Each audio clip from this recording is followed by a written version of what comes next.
ಹಿರೇಕೆರೂರು ಹಾಗೂ ಬ್ಯಾಡಗಿ ತಾಲೂಕಿನ ಸರಹದ್ದಿಗೆ ಸಂಬಂಧಪಟ್ಟಂತಹ ಹಂಸಬಾವಿ ಗ್ರಾಮದ ಅಲೆಮಾರಿ ಜನಾಂಗದವರ ಸಮಸ್ಯೆಗಳ ಕುರಿತು ಭೇಟಿ ನೀಡಿದ ರಾಜ್ಯ ಮಹಿಳಾ ಆಯೋಗದ ಅಧ್ಯಕ್ಷರಾದ ಡಾ ನಾಗಲಕ್ಷ್ಮಿ ಚೌಧರಿ.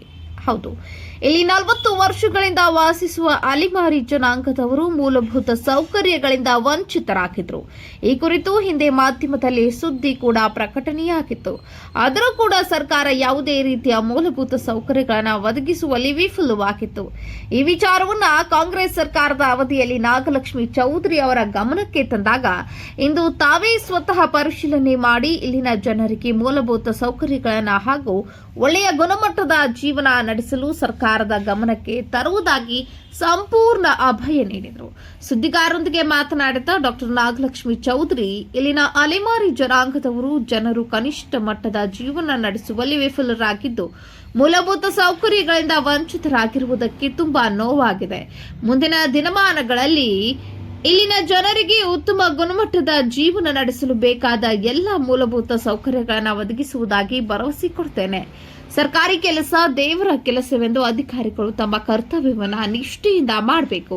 ಇಲ್ಲಿನ ಜನರಿಗೆ ಯಾವುದೇ ಕೊರತೆಯಾಗದಂತೆ ನೋಡಿಕೊಳ್ಳಬೇಕೆಂದು ಅಧಿಕಾರಿಗಳನ್ನ ತರಾಟೆಗೆ ತೆಗೆದುಕೊಂಡು ಮಾತನಾಡಿದರು. ಈ ಸಂದರ್ಭದಲ್ಲಿ ಬ್ಯಾಡಗಿ ಹಾಗೂ ಹಿರೇಕೆರೂರು ತಾಲೂಕಿನ ಎಲ್ಲ ಅಧಿಕಾರಿಗಳು ಹಾಜರಿದ್ದರು.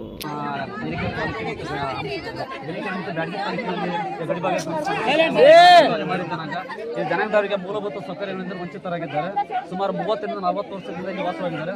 ಅವರಿಗೆ ಯಾವುದೇ ರೀತಿಯ ಮೂಲಭೂತ ಸೌಕರ್ಯಗಳು ಇಲ್ಲಿವರೆಗೂ ಸಿಕ್ಕಿಲ್ಲ. ಅಧಿಕಾರಿಗಳು ಮತ್ತು ಹಿಂದಿರ್ತಕ್ಕಂಥ ಸರ್ಕಾರ ಮತ್ತು ಈ ಪ್ರೆಸೆಂಟ್ ಇರ್ತಕ್ಕಂಥ ಸರ್ಕಾರ ಯಾವುದೇ ರೀತಿಯ ಒಂದು ಕ್ರಮ ಕೈಗೊಂಡಿಲ್ಲ. ಇಲ್ಲಿ ಯಾವುದೇ ರೀತಿಯ ಒಂದು ಅವ್ರನ್ನ ಏನು ವಂಚಿತರಾಗಿದ್ದಾರೆ ಎಂದು ಕೂಲಂಕುಷವಾಗಿ ಪರಿಶೀಲನೆ ಮಾಡದೆ ಸುಮ್ಮನೆ ಆಡಾಡ್ತಾರೆ. ಇದ್ರ ಬಗ್ಗೆ ಏನು ಹೇಳಕ್ಕೆ ಇಷ್ಟಪಡ್ತೀರಿ ಮೇಡಮ್? ಇವತ್ತು ನೀವೇ ಖುದ್ದಾಗಿ ಪರಿಶೀಲನೆ ಮಾಡಿದ್ದೀರಿ. ಮೂಲಭೂತ ಸೌಕರ್ಯಗಳಿಂದ ಬಹಳ ನೋಡಿ, ಅವರು ಬದುಕ್ತಾ ಇರೋ ವಾತಾವರಣ ತುಂಬ ಕಲುಷಿತವಾಗಿದೆ. ಈ ಥರ ವಾತಾವರಣದಲ್ಲಿ ಅವ್ರು ಬದುಕಬಾರ್ದು.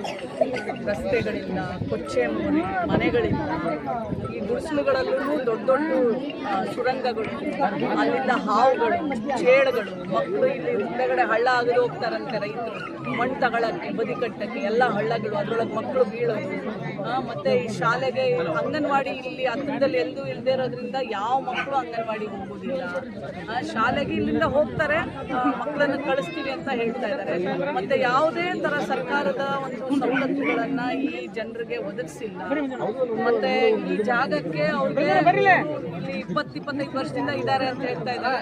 ನಾನು ಇವತ್ತು ತಹಶೀಲ್ದಾರು ಮತ್ತು ಮಹಿಳಾ ಮತ್ತು ಮಕ್ಕಳ ಕಲ್ಯಾಣ ಇಲಾಖೆ ಮತ್ತು ಏನಂತಾರೆ ಪ್ರಾಥಮಿಕ ಮತ್ತು ಸೆಕೆಂಡ್ರಿ ಎಜುಕೇಷನ್ ಆಫೀಸರ್ ಮತ್ತು ಎಲ್ಲರೂ ಇಒ ಅವರು, PDO ಅವರು ಎಲ್ಲರನ್ನೂ ಇವತ್ತು ನಾವು ಇಲ್ಲಿ ಕರ್ಕೊಂಡ್ಬಂದಿದ್ದೀವಿ.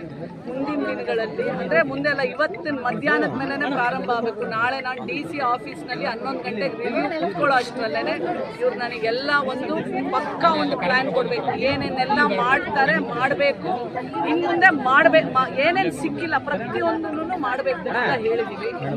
ನಿಮಿಷ ಮಾನ್ಯ ಮುಖ್ಯಮಂತ್ರಿಗಳು ಈಗ ರೀಸೆಂಟಾಗಿ 1 ತಿಂಗಳ ಮುಂಚೆ ಎಲ್ಲ ಇಡೀ ರಾಜ್ಯದ DC CO ಎಲ್ಲರನ್ನೂ ಕರೆದು ಮೀಟಿಂಗ್ ಮಾಡಿದ್ದಾರೆ. ಈ ಥರ ಸಮುದಾಯಗಳಿಗೆ ಮೊದಲು ಸ್ಪಂದಿಸಬೇಕು. ಮೂಲಭೂತ ಸೌಕರ್ಯ ಅವರ ಹಕ್ಕು, ಅದನ್ನು ಕೊಡಬೇಕು. ಕೊಡದೆ ಹೋದರೆ ಸೀದಾ ನಾನು ಮುಖ್ಯಮಂತ್ರಿಗಳಿಗೆ ಬರೀತೀನಿ. 2008ರಲ್ಲಿ ಫ್ಲಡ್ ಬಂದಿತ್ತು. ಸುಮಾರು ಮನೆಗಳೆಲ್ಲ ನೀರಲ್ಲಿ ಇದಾಗಿದ್ವು, ಜಲಾವೃತಗೊಂಡಿದ್ವು. ಆ ಸಮಯದಲ್ಲಿ 8-9ರಲ್ಲಿ ಬಿಜೆಪಿ ಸರ್ಕಾರ ಇತ್ತು. ಆ ಅವಧಿಯಲ್ಲೇ ಇವರು ಆಶ್ವಾಸನೆ ಕೊಟ್ಟಿದ್ರು, ನಾವು ಮುಂದಿನ ದಿನಮಾನಗಳಲ್ಲಿ ಮನೆ ಮಾಡ್ಕೊಡ್ತೀವಿ, ನೀರಿಂದ ಫಿಲ್ಟರ್ ಇದು ಮಾಡ್ಕೊಡ್ತೀವಿ ಅಂತಂದೆಲ್ಲ ಹೇಳಿದ್ರು. ಯಾವುದೇ ರೀತಿ ಆಧಾರ್ ಕಾರ್ಡ್ ಮಾಡೋರು 8 ರಿಂದ 9 ಸಾವಿರ ರೂಪಾಯಿ ತಗೊಂಡಾರ ಆಧಾರ್ ಕಾರ್ಡ್ ಮಾಡೋದ್ರಿ. ಇಲ್ಲಿ ಅಂತೆ ಅಂತ ಹೇಳಿದ್ರೆ ಅವರೇ ಹೇಳಿದಾರೆ ಮೇಡಮ್.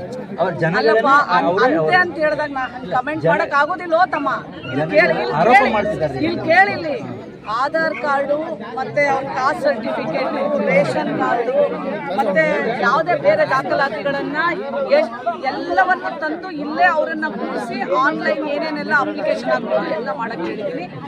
ಮನೆಗೂ ಅದೇನೇನು ಮತ್ತು ಯಾವ್ಯಾವ ಮಕ್ಕಳು ಸಿಕ್ಕಿಲ್ಲ ಅದು ಕೋರ್ಟಿಗೆ ಹೋಗಿ ಕೆಲವೊಂದ್ಸಲ ಮಾಡಿಸ್ಬೇಕು. ಒಂದಷ್ಟು ಜನನ ತಗೊಂಡು ಕೋರ್ಟ್ದು ಯಾವುದೇ ಒಂದು ಲಾಯರ್ ಇಟ್ಟು ಆ ಎಲ್ಲ ಮಕ್ಕಳಿಗೂ ಆಧಾರ್ ಕಾರ್ಡ್ ಮಾಡ್ಸೋಕ್ಕೆ ಹೇಳಿದ್ದೀನಿ. ಎಲ್ಲವೂ ಆಗತ್ತೆ, ಸ್ವಲ್ಪ ಸಮಯ